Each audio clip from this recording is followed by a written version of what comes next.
The bus station was nearly empty that late afternoon. A young girl sat hunched over on the bench, her clothes dirty and wrinkled, arms wrapped tightly around her stomach. She whispered, her voice trembling, "I'm hungry." People walked past. One glanced at her and muttered, "Probably a runaway." A single dad sat nearby, opening his simple lunchbox. Just one old sandwich. He split it in half for his small daughter. His daughter whispered, "Daddy, she looks hungrier than us." The man nodded slowly. He handed the other half of his sandwich to the girl. He had no idea the person he just helped was the daughter of one of the city's most powerful billionaires. Jack Hale was 38 years old. His hands were rough from years of construction work. His clothes were clean but faded. People often looked past him like he was invisible. He was a single dad. His wife Sarah had died 3 years ago from cancer. She left behind two things: their 9-year-old daughter Ella, and a scratched metal lunchbox that Jack carried every single day. Ella was everything to Jack. She had her mother's smile, her bright eyes, her unshakable optimism. When other kids at school bragged about their toys and vacations, Ella would come home and hug her father tight. She would say, "Daddy, we're still rich. We're rich in love." Jack would smile, but inside his heart broke a little. He wanted to give her more: better clothes, a bigger house, the childhood she deserved. But money was always tight. Some weeks they ate the same sandwich for 3 days straight. Jack never complained, neither did Ella. That afternoon, the rain started falling hard. Jack picked up Ella from school. They waited at the bus station together. The bench was cold and wet. Jack opened his old lunchbox. Inside was one sandwich, turkey and cheese, nothing fancy. He split it carefully down the middle. He handed half to Ella. She took a small bite and smiled at him. "It's perfect, Daddy." That is when they noticed her. A young woman sat 3 seats away. She looked about 22. Her hair was messy and tangled. Her clothes were torn and stained with mud. Her face was pale. She stared at the ground, arms wrapped around her stomach. Ella leaned closer to her father and whispered, "Daddy, is she okay?" Jack looked at the girl. She was shivering. Her lips were dry and cracked. Then, barely loud enough to hear, the girl spoke. "I'm hungry." A businessman in a suit walked past. He glanced at her and shook his head. "Probably a runaway. Don't make eye contact." An older woman pulled her purse closer. Kids these days, always looking for handouts. No one stopped. No one cared. Ella tugged on her father's sleeve. Her voice was soft but serious. "Daddy, she looks hungrier than us." Jack looked down at his daughter, then at the half sandwich in his hand. It was supposed to be his dinner. He had not eaten since breakfast. His stomach was already growling. But Ella was right. Jack stood up slowly.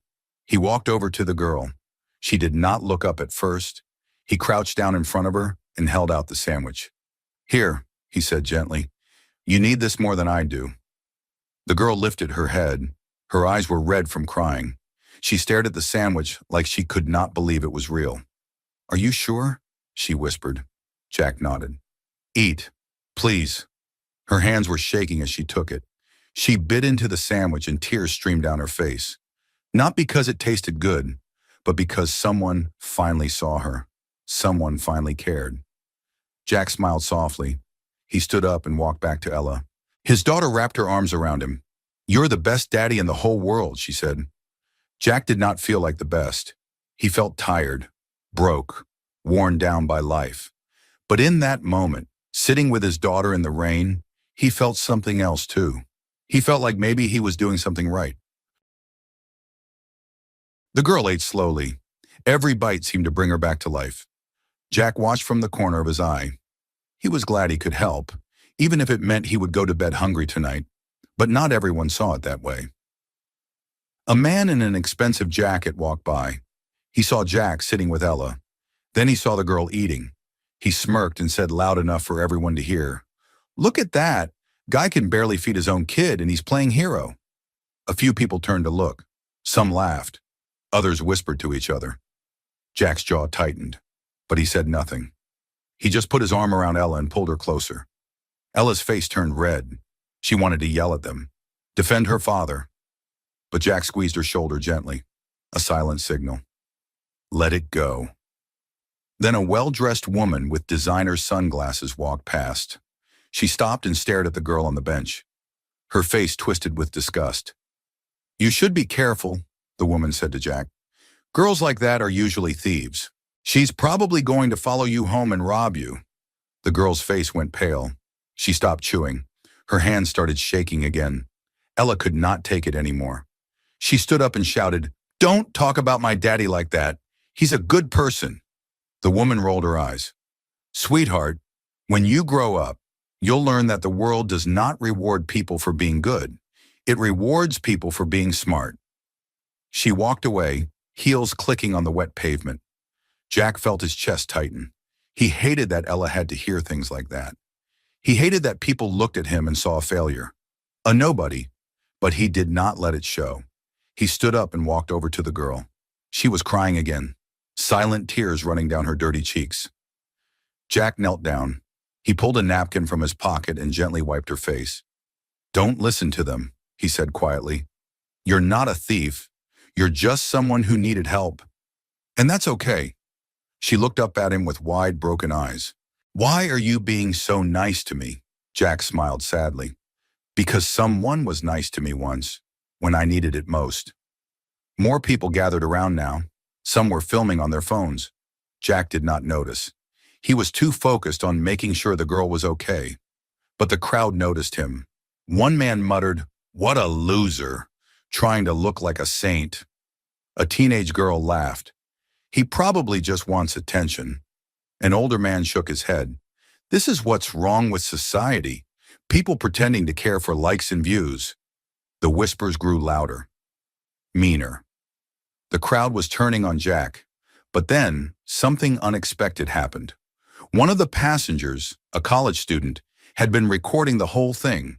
He uploaded the video to social media with the caption, Single dad gives his last sandwich to a hungry girl. This is what real kindness looks like. Within minutes, the video started spreading.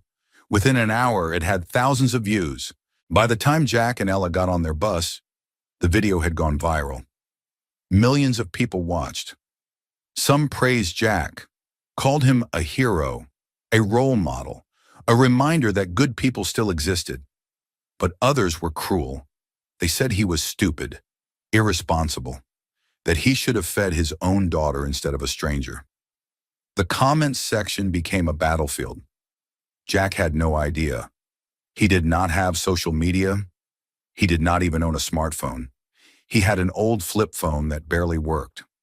All he knew was that he helped someone who needed it, and that was enough for him. That night, Jack tucked Ella into bed. She looked up at him with sleepy eyes. Daddy, do you think that girl will be okay? Jack brushed the hair from her forehead. I hope so, sweetheart. I really hope so. Ella yawned. I'm glad you helped her, even if those people were mean. Jack kissed her forehead. Being kind is not about what other people think. It's about doing what's right, even when it's hard. Ella smiled. I love you, Daddy. I love you too, baby. Jack turned off the light and walked to the living room. He sat on the old couch and stared at the scratched lunchbox on the table. He thought about Sarah, about how she always believed in kindness, even when the world was cruel. He thought about the girl at the bus station. He wondered where she was now, if she was safe, if she had somewhere warm to sleep. He did not know her name, did not know her story, but he hoped she was okay. He had no idea that the girl he helped was not homeless, not a runaway, not a thief. Her name was Sophie Lane, and her father was one of the richest men in the entire city. And tomorrow, everything was about to change. The next morning, Jack woke up early like always. He made breakfast for Ella. Toast with butter, a glass of water. It was all they had. He walked her to the bus stop for school, kissed her forehead, watched her get on safely. Then he headed to the construction site where he worked. But when he arrived at his neighborhood that evening, something was very wrong. A crowd had gathered outside his small apartment building. News vans lined the street, cameras everywhere, reporters shouting questions. Jack's heart pounded. His first thought was Ella. Was she okay? Did something happen at school? He pushed through the crowd. "Excuse me, I live here. What's going on?" A reporter shoved a microphone in his face. "Mr. Hale, is it true you gave your last meal to a stranger?" Jack froze. "What? How do you know my name?" Another reporter jumped in. "The video has over 10 million views. You're trending worldwide." Jack's head was spinning. Video? Trending? He had no idea what they were talking about. Then the crowd suddenly went silent. A line of black luxury cars pulled up, slow and deliberate, the kind of cars Jack had only seen in movies. Doors opened, men in dark suits stepped out. Security guards. Professional. Intimidating. And then she appeared, the girl from the bus station. But she did not look anything like she did yesterday. Her hair was clean and perfectly styled. She wore an elegant white dress that probably cost more than Jack made in a year. Diamond earrings sparkled in the sunlight. She looked like royalty. The crowd gasped. Cameras flashed like lightning. Jack stood frozen, his mouth slightly open. He could not process what he was seeing. The girl walked straight toward him. Her heels clicked on the pavement. Security guards flanked her on both sides. She stopped right in front of Jack. And then she smiled. That same broken, grateful smile from yesterday. "Hello again," she said softly. He said. Jack could barely speak. You're... One of the reporters shouted, "That's Sophie Lane, daughter of billionaire Victor Lane." The crowd erupted, everyone talking at once, phones recording from every angle. Sophie raised her hand. The noise died down instantly. She turned to face the cameras. Her voice was clear and strong. "Yesterday I was hungry, not because I had no money, but because I wanted to know what it felt like to be invisible, to be ignored, to be treated like I did not matter." The crowd was silent now, hanging on every word. "I sat at that bus station for hours. Hundreds of people walked past me. They saw me, but they did not see me. Do you understand?" She paused, her eyes glistening with tears. "They saw dirty clothes. They saw someone beneath them, someone not worth their time." Jack's neighbors started to look uncomfortable. Some of them had been at the bus station yesterday. Some of them had laughed at him, Sophie continued. "But this man," she turned and looked at Jack. "This man saw a person, a human being who needed help, and he gave me the only food he had." A reporter called out, "Miss Lane, why were you pretending to be homeless?" Sophie's expression darkened. "Because my father controls every part of my life. Where I go, who I talk to, what I eat. I wanted one day, just one day, to see the real world, to see how people treat each other when money and status are stripped away." She wiped a tear from her cheek. "And what I learned broke my heart. Most people are cruel, selfish. They judge you by your appearance, by what you can offer them." She turned back to Jack. "But not him. He did not judge me. He just helped me. And for the first time in my life, I felt truly full." The crowd was dead silent. Sophie's security team stepped forward. One of them handed her a folder. She opened it and pulled out a printed screenshot. The viral video. Millions of views, thousands of comments. She held it up for everyone to see. "This man is a hero, not because he wanted attention, not because he wanted praise, but because he has something most people have lost. He has kindness, real, selfless kindness." Jack felt his throat tighten. He was not used to being the center of attention. He wanted to disappear, but Sophie was not done. "I searched for him all night. I watched this video 100 times. I read every comment, and I realized something." She looked directly into the nearest camera. "We live in a world that celebrates wealth, power, success. But we have forgotten the most important thing. We have forgotten how to care for each other." Tears were streaming down her face now, but she did not stop. "This man has nothing, but he gave everything, and that is worth more than all the money in the world." The crowd started clapping, slow at first, then louder, stronger. Some people were crying, others were filming. The moment was electric. But then another car pulled up. This one was even bigger, a Rolls-Royce, jet black, shining like a mirror. The door opened, and out stepped a man in his 60s, tall, silver hair, expensive suit. His presence commanded respect. Victor Lane, the billionaire, Sophie's father. The crowd went silent again. Victor walked slowly toward his daughter. His face was hard to read. Angry, proud, disappointed. Sophie stood tall, ready for whatever was coming. Victor stopped in front of her. He looked at Jack, then back at his daughter. "You ran away," Victor said. His voice was deep and cold. "I needed to know," Sophie said firmly. "I needed to see the world you have kept me from." Victor's jaw clenched. "You could have been hurt, kidnapped, killed." "But I was not," Sophie shot back.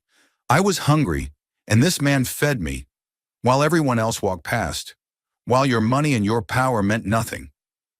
Father and daughter stared at each other, a battle of wills. Then something unexpected happened.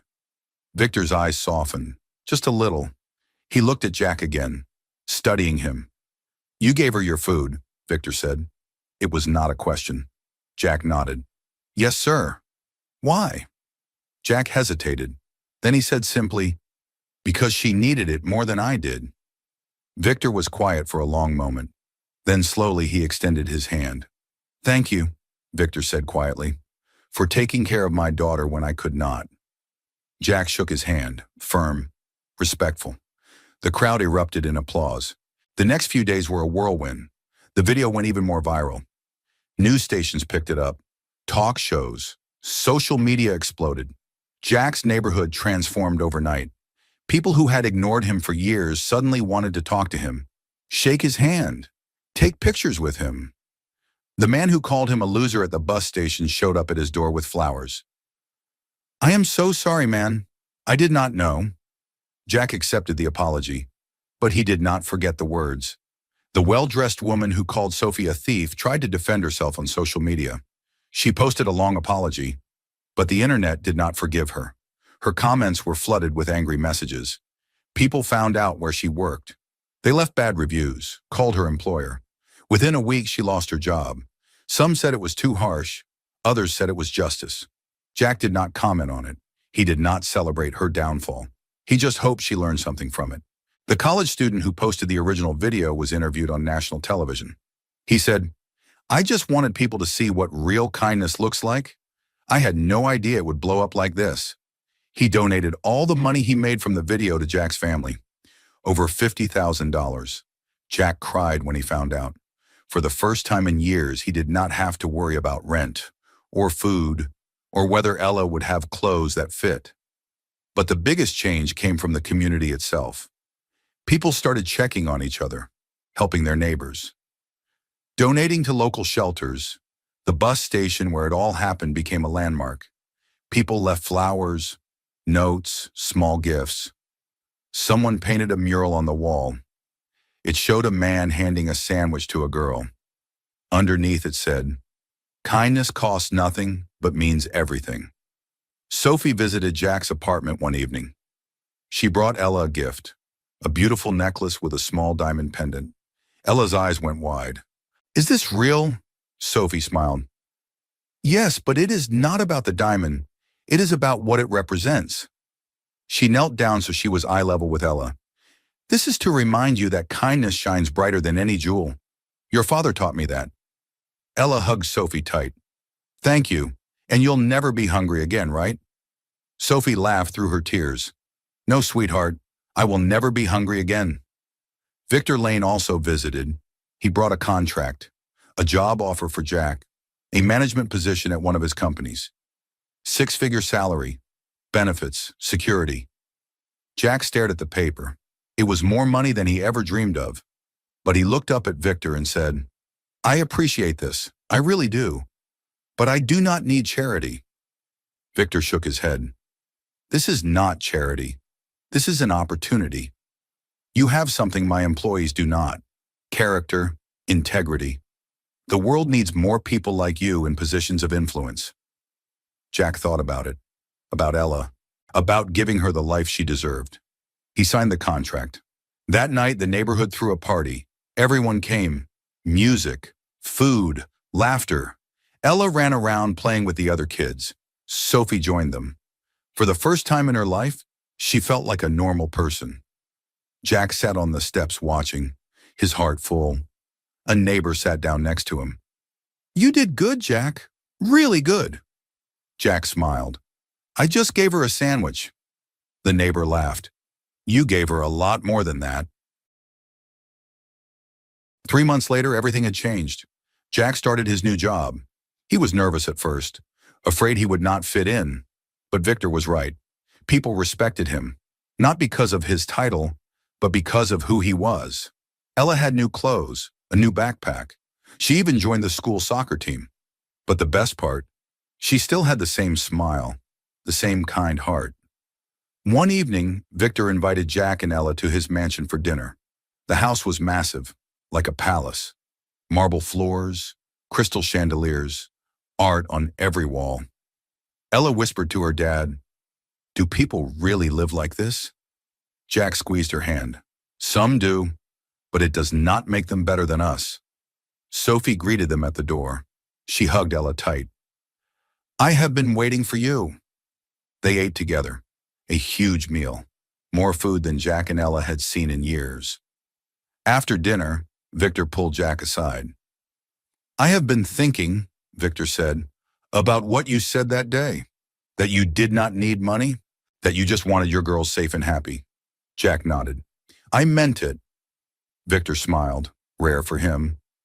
"I have spent my whole life chasing success, building wealth, gaining power, but I forgot the most important thing. I forgot to be present, to be kind, to be human." He looked over at Sophie, who was laughing with Ella. "My daughter ran away because I failed her, but you reminded her what goodness looks like, and you reminded me too." Victor's voice cracked slightly. "Thank you for being the man I should have been." Jack did not know what to say, so he just put a hand on Victor's shoulder, a silent understanding between two fathers. Before they left, Sophie gave Ella another gift, a photo. It was from the bus station, the moment Jack handed her the sandwich. "Keep this," Sophie said, "to remind you that kindness is never wasted." Ella hugged the photo to her chest. On the drive home, Ella fell asleep in the passenger seat. Jack glanced at her and smiled.